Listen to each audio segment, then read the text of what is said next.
Amigos, sean bienvenidos a esta nueva entrevista en su espacio del portal de noticias que está destinado a este tipo de información, entrevistas con nuestros invitados especiales sobre temas que están relevantes en la información tanto nacional como internacional.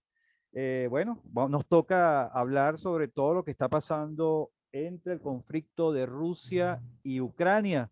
La noticia que el pasado jueves en la madrugada, hora de Ucrania, eh, bueno, puso al mundo en alerta ante todo lo que puede pasar a nivel mundial por las consecuencias de este conflicto bélico, que ya es bélico porque hay enfrentamientos entre militares de Rusia que está invadiendo y de Ucrania que se está defendiendo. Pero para analizar toda esta situación tenemos la grata compañía del profesor y analista político Carlos Romero, a quien por supuesto le damos la bienvenida. Bienvenido, profesor. A sus órdenes. Bueno, profesor, vamos ya en directo, porque ya esta noticia está en curso, ya todos, de alguna manera u otra, todos en el mundo estamos al pendiente de lo que está pasando en Rusia y Ucrania con esta situación bélica. ¿Cómo considera usted esta decisión que tomó Vladimir Putin, el presidente de Rusia, de invadir a Ucrania? ¿Se esperaba el mundo de verdad que Putin diera este paso o esto es una sorpresa para todos? Bueno, el presidente de los Estados Unidos no se equivocó. Dijo en varias oportunidades Joe Biden que estaba lista la invasión de Rusia a Ucrania. Entonces no fue una sorpresa para muchos. Quizás algunos trataron de frenar esa invasión, pero todos coincidían en que se estaba preparando una invasión a corto plazo y que puede ser eventualmente a mediano plazo una invasión mayor, que vaya más allá inclusive de la propia Ucrania. Claro, es importante, profesor, que esto, o sea, vemos el efecto guerra en este momento porque vemos los tanques y las tropas rusas ya accionando sobre territorio ucraniano. Pero este conflicto, esta situación bélica comenzó entre Ucrania y Rusia en 2014. Son prácticamente 8 años, específicamente en las zonas rebeldes, en las zonas que hoy son reconocidas como países independientes. Estamos hablando de las zonas de Donetsk y Lugansk. ¿Qué comentario merece respecto a esta situación, profesor? Bueno, ya en el 2014, Rusia se tomó para sí una parte de Ucrania, vale decir, la península de Crimea, y desde aquel momento fomentó las autonomías de regiones del noroeste de Ucrania, que hoy son reconocidas, por cierto, por muy pocos países, incluyendo a Venezuela, cosa me parece folclórica. Pero en todo caso, lo que se está demostrando es que no había solamente un interés de apoyar militarmente a esas regiones separatistas de Ucrania por parte de Rusia, sino que también la idea es tomar toda Ucrania para estar bajo el control de Rusia.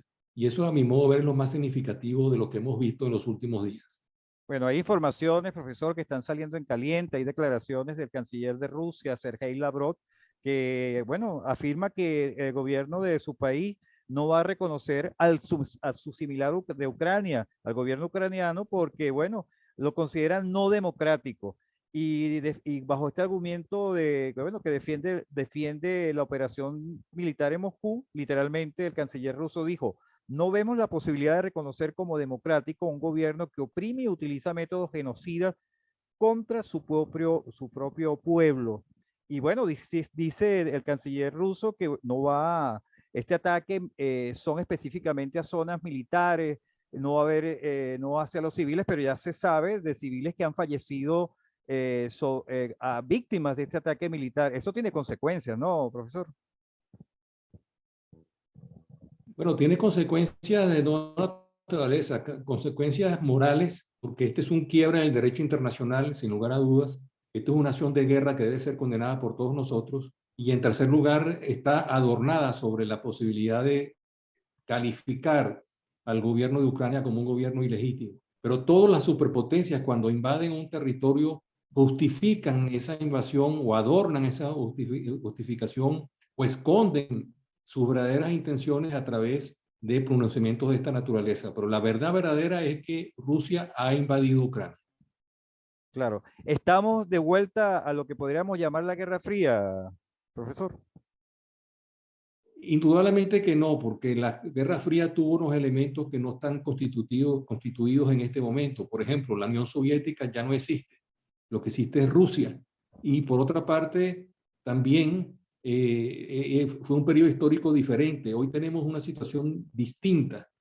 Ciertamente podemos buscar algunas similitudes, como la tensión entre los Estados Unidos y lo que es hoy la Unión Soviética, Rusia, y tensiones entre los Estados Unidos y China, pero para calificar como una nueva guerra fría no creo que sea conveniente. Es un contexto diferente que tendríamos que ponerle nombre pronto, porque indudablemente está rompiendo con el status quo que se había desarrollado desde la Segunda Guerra Mundial. Nunca habíamos visto una situación como esta, ni siquiera en la guerra de Vietnam, ni tampoco en la crisis de los cohetes en 1962.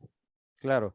Digo yo, bueno, uno habla de Guerra Fría porque habían en esa época dos bloques definidos, que era la Unión Soviética y por supuesto Estados Unidos y sus países aliados.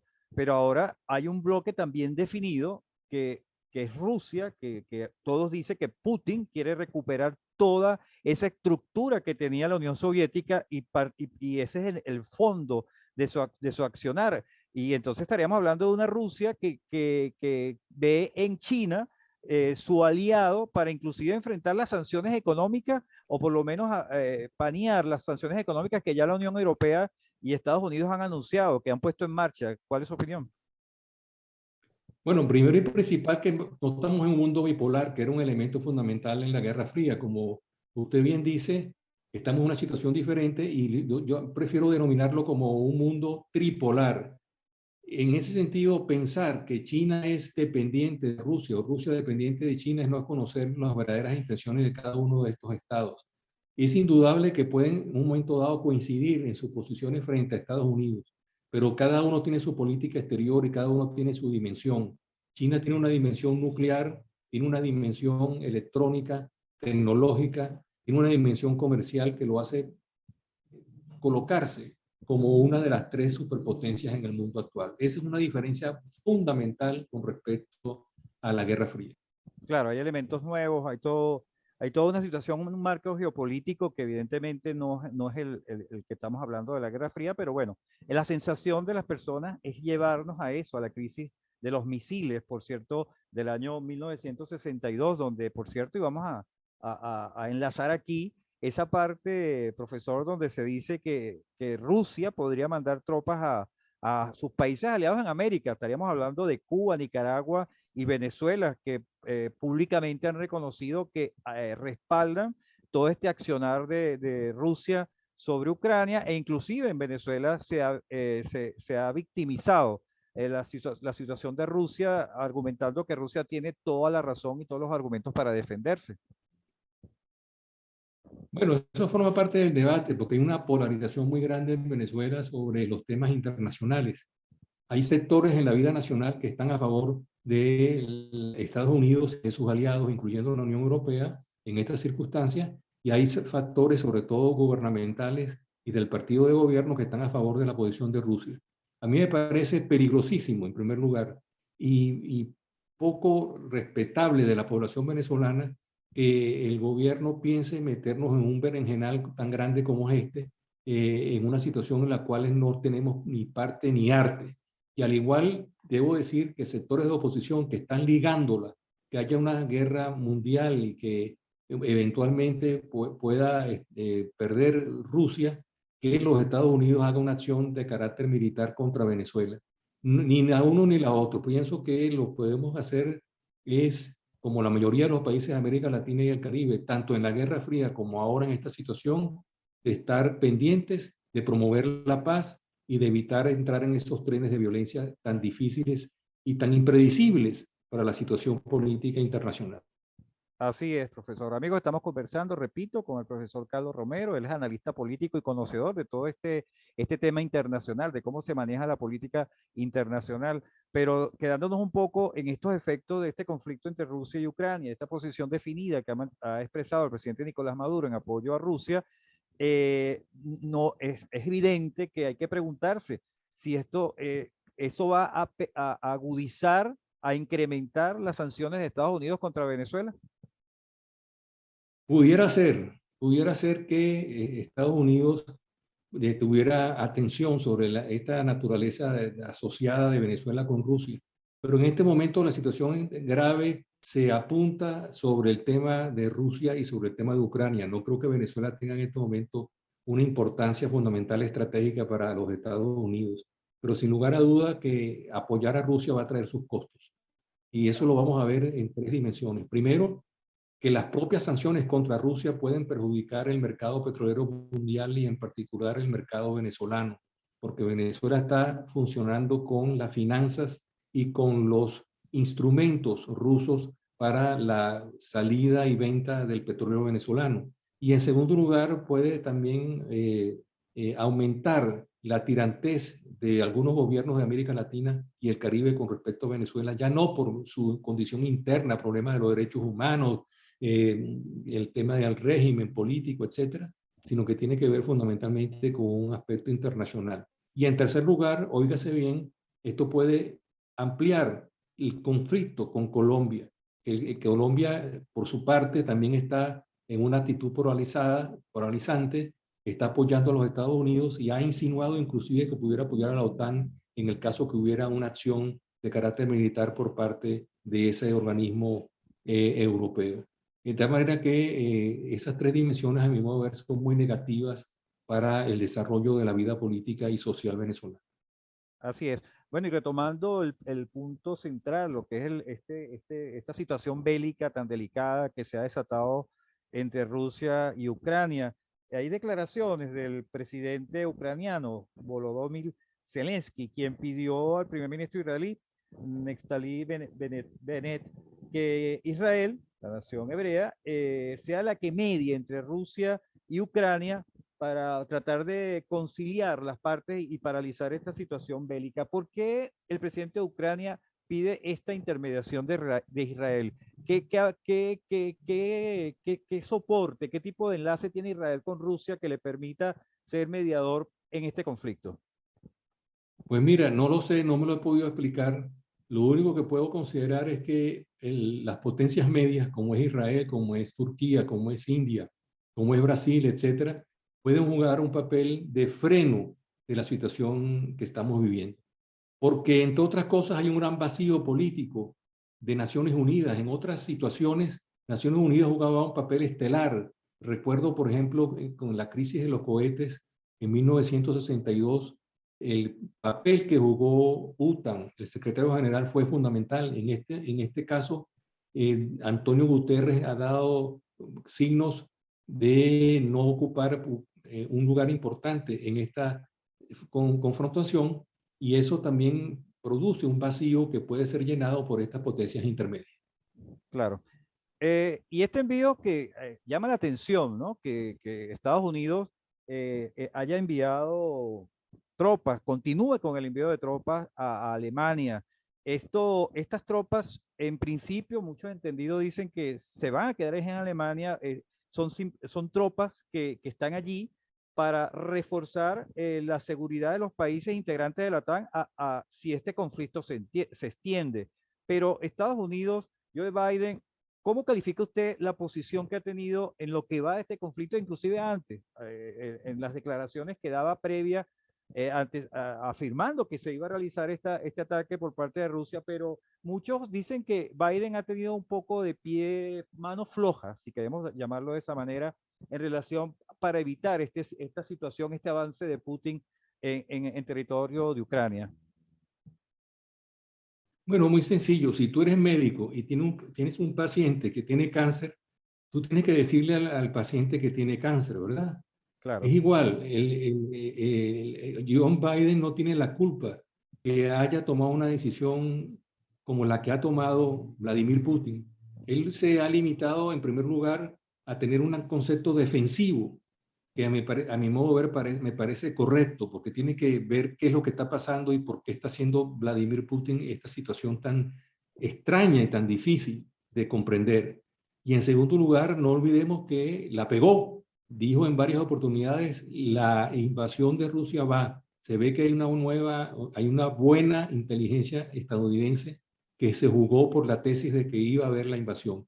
Esos dos elementos, a mi modo de ver, son importantes, y en cuanto a las tropas norteamericanas, ellas están estacionadas en Alemania, han sido trasladadas parte de ellas a países que están limítrofes con Rusia, que tienen y que sienten la posibilidad también de ser invadidas, como son los países bálticos, Estonia, Lituania, como es el caso de Polonia y Rumania, donde hay bases militares estadounidenses, porque no olvidemos que detrás de todo esto está el tema de la expansión de la OTAN con gobiernos que representan a países de Europa Oriental, que para Rusia es una afrenta, es un peligro estratégico en su hinterland, ¿verdad? En sus territorios alrededor de la frontera.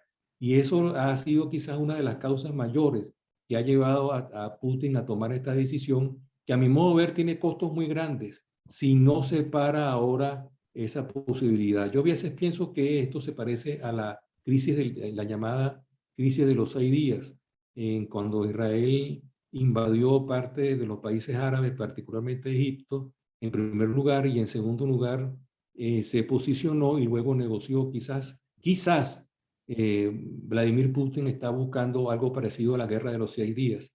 Pero en todo caso tenemos que ver, porque hay un problema fundamental. No hay una información clara por parte de Rusia y sus aliados sobre lo que son los objetivos que vayan más allá del control de Ucrania. Claro. Cuando usted dice, profesor, y ya estamos finalizando, ¿qué va a pasar?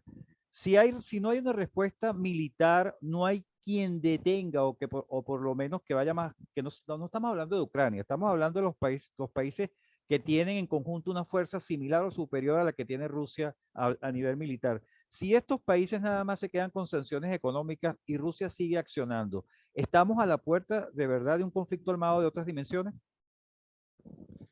Bueno, yo haría la pregunta al revés. ¿Cuáles son las condiciones para evitar que lleguemos a ese límite? En este momento estamos en una guerra limitada, ¿verdad? Estamos en una guerra de posiciones, pero evidentemente cualquier situación inesperada, cualquier movimiento que vaya más allá de Ucrania, etcétera, puede plantear otro escenario donde inclusive, como decía Herman Kahn, el gran autor, pensar lo imposible que es que haya una confrontación de carácter nuclear. Nadie quiere en el mundo una confrontación nuclear, y por lo tanto pienso que hay todavía espacio para una negociación que es muy importante destacarla, porque sería entonces la posibilidad de evitar que se vaya a mayores, que pienso, repito, que nadie quiere llegar a esa situación.